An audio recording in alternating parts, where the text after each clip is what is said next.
This is your weekly tech recap with Jamal Abbott. News and insights about the tech world in plain English. Thank you for listening. We are in episode number 13, and as usual, we got a lot of stuff to cover. And in today's episode, we will learn about Amazon filing their FCC application to launch fixed satellite internet service. Watch Communications and Microsoft partner up to close the digital divide. WarnerMedia announces HBO Max streaming service. U.S. companies are now able to make sales to Huawei. And then we have more 5G deployment updates. And then we'll wrap up this episode with Q&A. Our first story today is about Amazon filing an FCC application to launch fixed satellite service for broadband. Now, Amazon is looking to close the digital divide. And the digital divide is this gap where people have access to internet services while other people don't have access to internet services. And this causes this problem to where the people who have service are able to take advantage of opportunities for jobs, opportunities to develop themselves on the educational front, and then just other things that come with accessing the internet. And the people that don't have access to this, they are pretty much left out of this new world that we're in where everything's online, and that if you want that job, you're going to have to apply for it online. And the main key with this is access to the internet. So we're talking about the connection that comes into your home. Now, according to the press release from Amazon, there's 21 million people that lack access to high-speed internet services. And what Amazon wants to do is to eliminate that gap, eliminate that number of Americans who don't have access to the internet. And they're going to do this by launching their own internet service based off of satellites. With this application, Amazon will launch over 3,000 satellites that will orbit the Earth. And then ultimately, this will extend Amazon's relationship with their customers, as well as become the world's most customer-centric company. So those are the ambitions by Amazon. And then these stats that Amazon refers to comes from a recent report done by the FCC called the 2019 Broadband Deployment Report. And that report just covers how well the United States is doing with deploying broadband services or internet access out to the people in this country. So we heard what Amazon is doing with launching satellite internet services, and this is going to take us into the next story with Microsoft and their partnership with Watch Communications. Now, this agreement was made to expand broadband access in the states of Indiana, Ohio, and Illinois. This is Microsoft's initiative to bring broadband access to 3 million people in rural America by July 2022. Now, Microsoft's going to take a different approach compared to Amazon. Amazon, they're going about it using fixed satellite internet service. Microsoft will be using this technology called TV white space, which is tapping into unused TV frequencies to allow for internet access to take place wirelessly. Now, this deal is interesting because with these three states, they account for more than $38.5 billion in agricultural value, and the connectivity will improve the economic, educational, and telehealth opportunities for the people in this region. I find these two stories very interesting, and it really speaks to one of my interests, which is the ability for people to have access to internet services. When you have access to the internet, it just opens the door for endless possibilities, ranging from students being able to get their homework done, or for people to get jobs, or for just improving their lives just by being able to tap in and access the resources that are out there on the internet. And then, like I mentioned earlier too, if you don't have access to the internet, you're being shut out of the opportunities to get jobs. You're shut out of opportunities to improve yourself from a financial standpoint, because you're able to go on to a place like YouTube and learn a new skill or a new trade just by learning from other experts out there. You're able to access resources like podcasts because it's out there on the internet. So there's a lot of things that we do today that rely on the internet. Two different approaches about solving this problem with getting broadband internet access out there. And one thing I want to highlight here too is that these are wireless approaches as compared to a traditional approach, which would be running cables, running fiber optics, or using some other landline type service to deliver internet. Now, it's important to understand too that there's no right or wrong way with getting internet access out to the people who need it, but it all depends on the challenge with the area. So, for instance, with some of these rural areas, it's expensive and then it's not much of an incentive for a broadband internet service provider to provide maybe a wired connection out to rural America if it's only serving a small number of people. So if the expenses are high and there's not that many people to serve, there's not going to be that much of a return on investment by running some type of cable like that. But by these companies providing some alternatives, and then some of these may be even cheaper overall by running this wirelessly, that expands the capabilities for these people to get the services that they need, as well as these companies like Microsoft and like Amazon to deliver internet services, which will ultimately connect the people with their products and services down the road. So I don't think this is necessarily a just a money move, because they could be investing their time and energy in other places. But I do believe this is more of a move to make the people of this country better off, which in turn will add to our economy and which will improve the livelihood for all individuals that are involved. So I like what I'm seeing here. It's fascinating that these two giant tech companies that aren't traditional internet service providers are getting into this mix and then trying to solve this problem with getting broadband access out there. So fixed satellite, one option. TV white space is another option. And then what we've heard quite a bit on this show is 5G and then even 4G networks. Those are all other options to try to get internet service to the people that need it the most. We will continue to watch this story as it develops. Microsoft Airband initiative has just kicked off as of 2017, so they still have quite a bit of work to do to reach their goal of 3 million people by 2022. And we'll see the timeline for Amazon's efforts to progress as they get closer to getting these satellites up in the air. So I'm excited about this, and we'll see how this turns out. Our next story involves WarnerMedia, and they finally made an announcement regarding their new streaming service called HBO Max.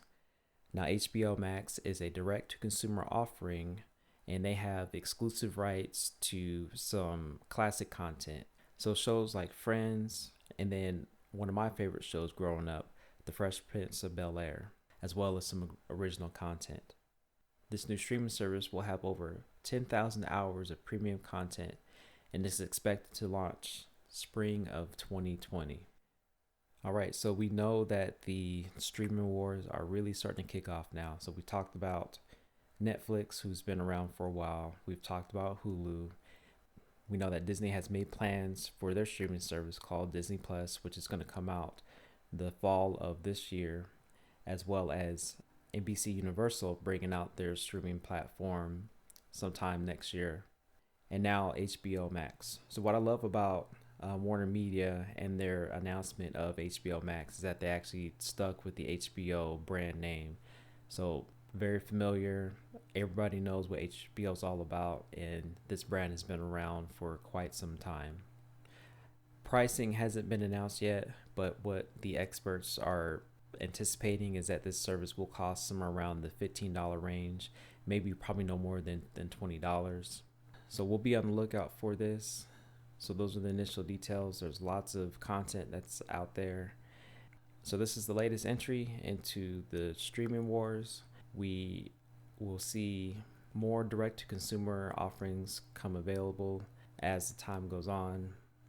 And what's also interesting too, as these paid streaming offerings are coming to the market, the rise of the ad-supported streaming offerings. So actually I was playing with two of them this weekend. One was Tubi, So that's kind of like a Hulu or Netflix alternative to where they have free movies and then free TV shows, which are all ad supported. And then the other one I was playing with too, this is more TV based. This is called Pluto TV. So 100% ad supported. These platforms have no plans of charging their consumers. So we'll see how HBO Max, Netflix, and even Amazon, how they respond as these other streaming platforms come online that are ad supported. This area will continue to grow. It's still new, it's still fresh, and there's still a lot of people that are using traditional linear television services that will eventually convert over to these streaming platforms as they come online and become more popular. So we're in the midst of a transition. We're keeping our eyes on this, but in the meantime, we know that HBO Max will be coming in 2020. So as these developments come up, stay tuned here and we will give you the information as it comes out. In our next story, U.S. companies are now allowed to make sales to Huawei technologies. So the Department of Commerce Secretary Wilbur Ross said in a recent statement that U.S. companies are now allowed to sell their technologies to Huawei under specific conditions. This announcement provides further clarity on recent comments made by President Donald Trump at a recent G20 summit.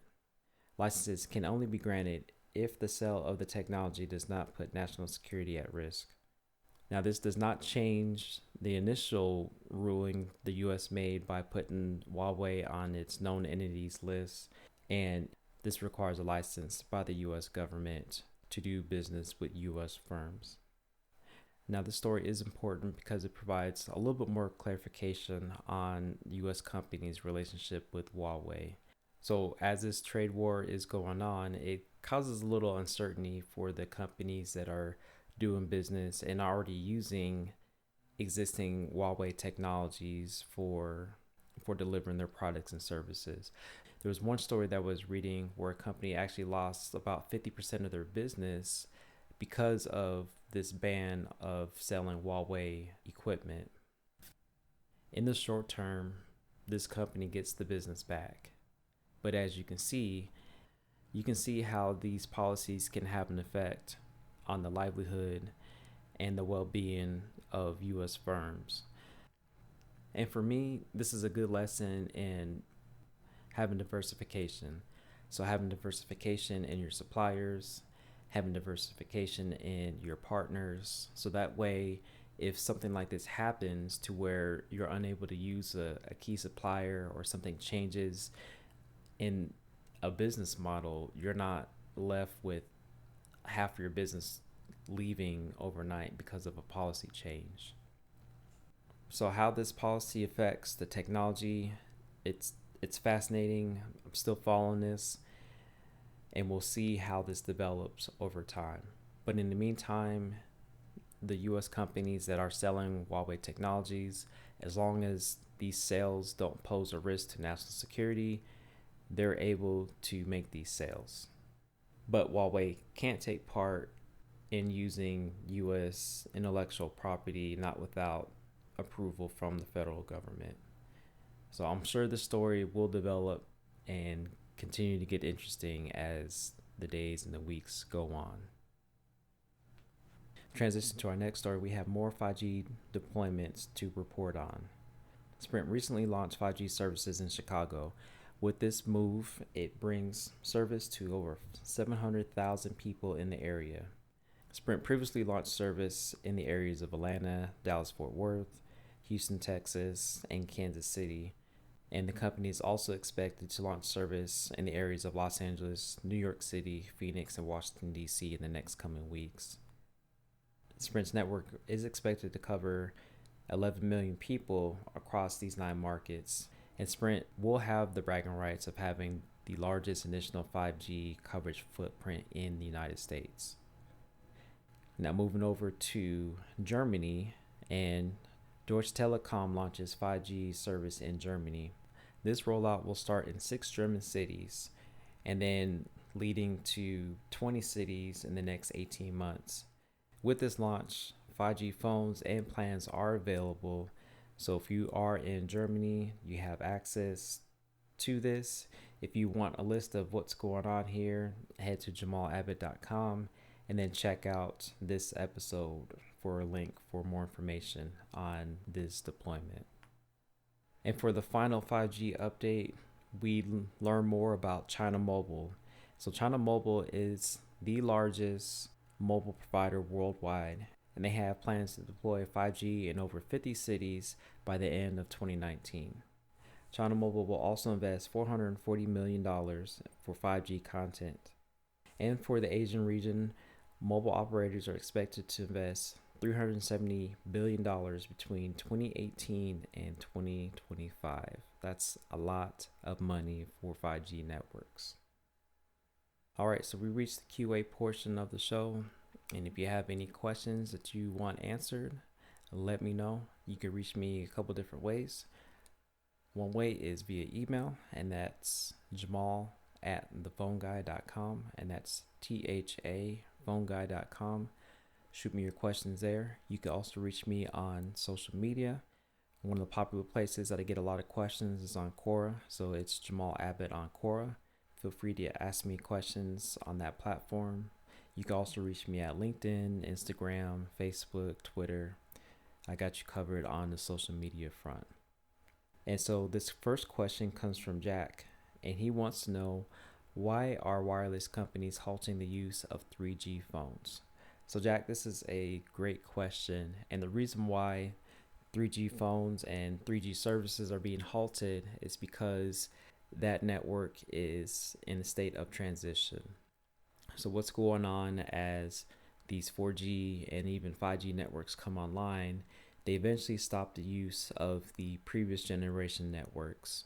And that's because these newer networks have more efficiencies, more capacity, and then just better features and capabilities to deliver for you and I. And that's the reason why they stopped using these old networks. Now, one interesting thing that I found here in the research of this question is that they actually will repurpose those airwaves, the spectrum, and just the frequencies associated with that. They will use that in support of future wireless services. It's this technique called refarming. So at a high level, they'll turn off the network for public use, and then they'll start the process of converting that signal to be used maybe for your 4G or 5G network. So as these companies buy the spectrum, they'll use it for its intended purpose over a period of time, and then they'll transition those services in support of the next generation wireless services. So that's the reason why we can't use 3G phones or even 2G or even 1G phones. I mean, we're talking about back in the 80s when we're talking about the first generation of wireless networks. But that's the reason why we're not able to use 3G phones, is because they eventually will cut off service and then repurpose those signals, those airwaves for future generation of services. This next question comes from Clavy, and she asks, can you explain 4G LTE and 5GE? So Clavy, this is another great question, and this one I get questions about all the time, but I wanted to answer this one specifically because I think it's helpful, especially since we have all sorts of numbers and then letters to associate these different wireless networks. So 4G LTE. So 4G is the fourth generation of wireless networks, and LTE, which stands for long-term evolution, that's the current standard that the wireless industry has adopted to deploy voice and data services. So some of the first LTE networks came out in about 2010 and have gotten better over time. So they've made the updates, they've made the improvements, and they've gotten better with delivering this capability to consumers. And then we have benefited in the form of higher speeds, better reliability, and then better coverage. Now 5GE is a marketing term coined by AT&T, and that's what they call the next version of LTE Advanced. So like I mentioned before, LTE first came out in 2010, and then there's been a series of updates being made. LTE Advanced is one of those upgrades which brings some pretty significant speed updates and reliability updates to the standard. But in an effort to differentiate themselves from the rest of the competition in the United States, AT&T is calling it 5GE, and that stands for fifth generation evolution. Now, some people don't like this term. They say that it's misleading. They say that it's confusing for consumers, which I agree with. And this is the reason why we're answering this question on the show. But AT&T has chosen to go this route, and they're calling 5GE the evolutionary path on the way to 5G networks for the future. Sounds confusing, right? So in a nutshell, just look at 5GE as just the advanced version of 4G LTE. 5G networks for AT&T at this present moment are just in 20 cities, and they're limited to business customers at the present moment. So even if you wanted to get 5G service for your smartphone, if you're not a business customer, it's not accessible for you as of yet. So from a technical point of view, yes, there is a difference with 5GE. It's not a technical term, but it is an enhancement to AT&T customers on that network. So they do see speed increases. They do have efficiencies related to 5GE service. And that, in a nutshell, is the difference between 4G LTE and 5GE. To recap, 4G LTE is a fourth generation of wireless networks using the LTE standard. 5GE is the marketing term to describe AT&T's evolutionary path for its subscribers to go on to 5G services, which will come more online later on this year and in 2020 and beyond. So I hope this helps. If you have any further questions about this, please let me know. This next question comes from Aditya, and he asks, when can we expect 5G to be released fully? So this is a great question. We've been hearing a lot, and we've been talking a lot about 5G on the show, and you may have heard a lot about this on the news, reading about this on the blogs. And 5G will be fully released, I would say, in the next 5 years. So that's quite a while. But the thing to understand about 5G, we are literally just in the initial phases of 5G being rolled out, which is the reason why we're hearing, announcements in a few cities here and a few cities there by the different mobile providers. But yeah, we are in the very early stages of 5G, and it's going to take quite some time for this rollout to happen. And there's a couple things that are happening at the same time. So for one, the mobile operators have to get the spectrum, which is the wireless airwaves that these wireless services operate on. They have to get the spectrum from the governments that regulate these airwaves. So that's one thing. In addition to that, they have to pay for the stuff. They also have to have the equipment to support 5G services. So we need spectrum, we need equipment, and then we also, which brings me to the third and fourth point, there has to be the build out process. So services have to be built out in different areas. So we have to have fiber optics ran to support 5G, because 5G requires a lot more bandwidth and capacity compared to the previous network generations. The wireless operators have to upgrade the towers, the antennas, and also deploy the manpower and the resources related to all that. So there's a lot of factors, and there's a lot of moving parts related to deploying these 5G networks.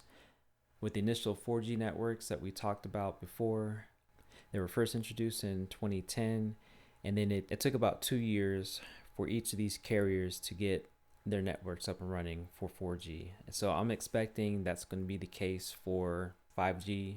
It may take a little bit more time, only because there's some additional challenges with 5G being deployed. So for instance, with Sprint, they're trying to merge with T-Mobile. T-Mobile and Sprint have stated publicly that they're unable to deploy a nationwide 5G network, not without them combining forces and combining resources together. AT&T and Verizon are still making progress with their initial deployments, and they're pretty much on track, and they'll have more of this network available in 2020. And really 2020 is the benchmark where 5G is going to be more mainstream to consumers. So it's going to take just a little bit of time before this is fully out there, where it's fully available in all parts of the United States. And then even worldwide, 2020 is going to be the benchmark where these other places are going to have 5G available to the different parts of the world. So it's going to take some time, and I'm just going to give it a 5-year window before it's going to be fully available. And we're talking about 5G phones being on the market, 5G services being available in all parts, not just in big cities or small pockets, but in all parts of the country of the United States. And then I believe these other countries will follow suit. That all depends on some of the challenges they have to overcome with equipment, spectrum, and then just other local issues that they have to contend and then to get over. So it's definitely not going to be tomorrow, but it will happen, and I'm predicting in the next 5 years. All right, so we reached the end of the show. Thank you so much for hanging out and tuning in once again. I really appreciate you for listening. And if there's anything that I can do for you, please let me know. Once again, I can be reached at jamal@thephoneguy.com. You can also hit me up on social media. Very active on Instagram, but you can hit me up on any one of those other platforms, and I'll be happy to respond to you. And this concludes episode number 13. Hope you have a great day, and I will talk to you soon.